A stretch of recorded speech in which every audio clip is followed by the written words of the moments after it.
second in a series of little discussions about what we might need to change in our world to make it a little better, to help take care of our fellow beings a little better. I'd also like to say that we're in the entranceway to the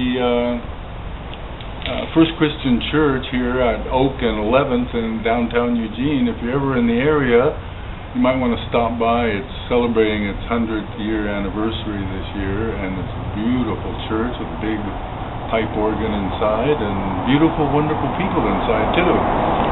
But the thing that, getting back to the point, our economy, yes. Some of you have probably heard of a pyramid letter, and the fact that the pyramid letter is illegal. The reason why the pyramid letter is illegal is because it's based on an idea, a concept that was developed by a fellow, I think his name was Ponzi, where he built investors a lot of money. And since then, there have been other people that have done the same thing.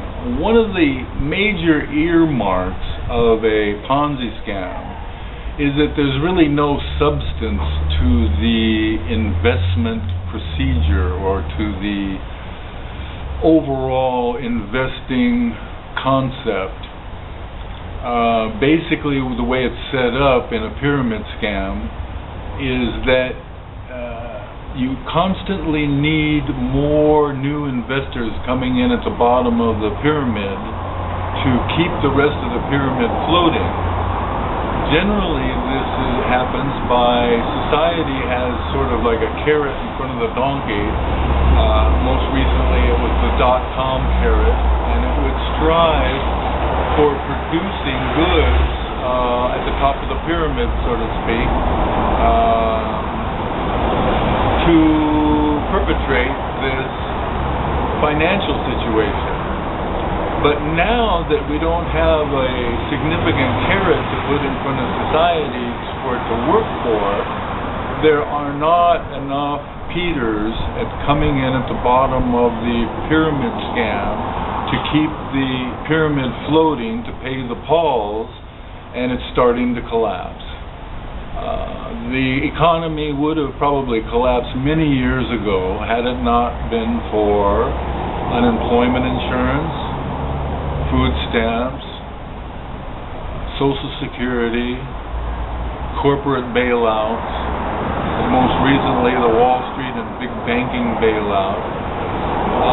This is no short of socialism, nothing short of socialism, but every time we talk about trying to have socialistic projects for individuals, those same corporations that are the result or receive the result of the socialistic benefits of bailouts, they're the ones that are crying we can't have socialism.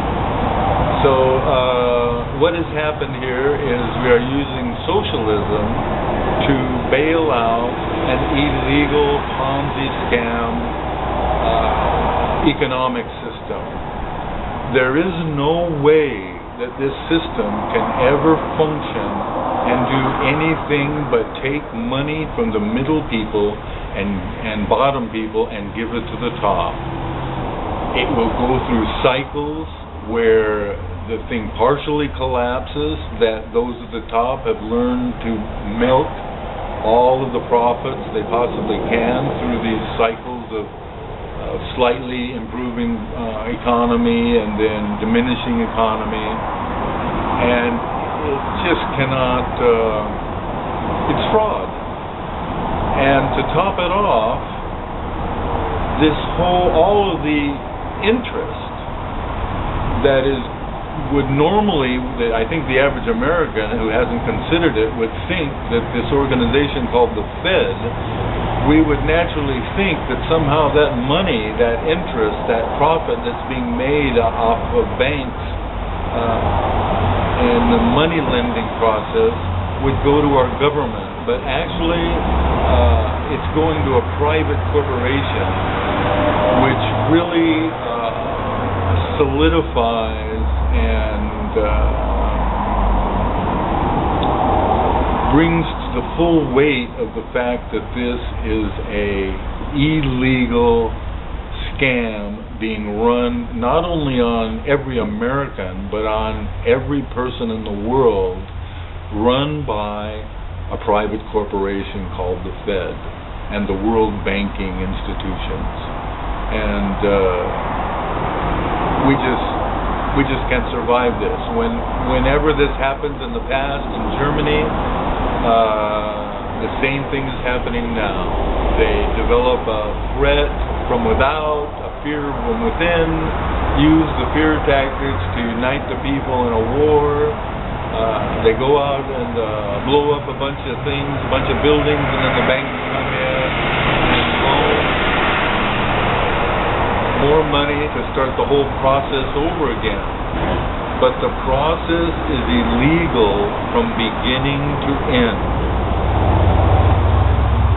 I was going to have this be another little separate talk, but to take it one step further, this allows people who are facing foreclosure to sue their mortgage companies for involving them in an illegal Ponzi scam, and as a result of that, they should have diminished payments and or complete outright ownership of their homes, because these mortgage companies, these banks, now for 200 years have been using this Ponzi scam to live off the sweat of the backs of the average person, and to have any kind of equitable, fair, democratic society, we have to put an end to this kind of greed-orientated capitalism that is in fact a violation of criminal law.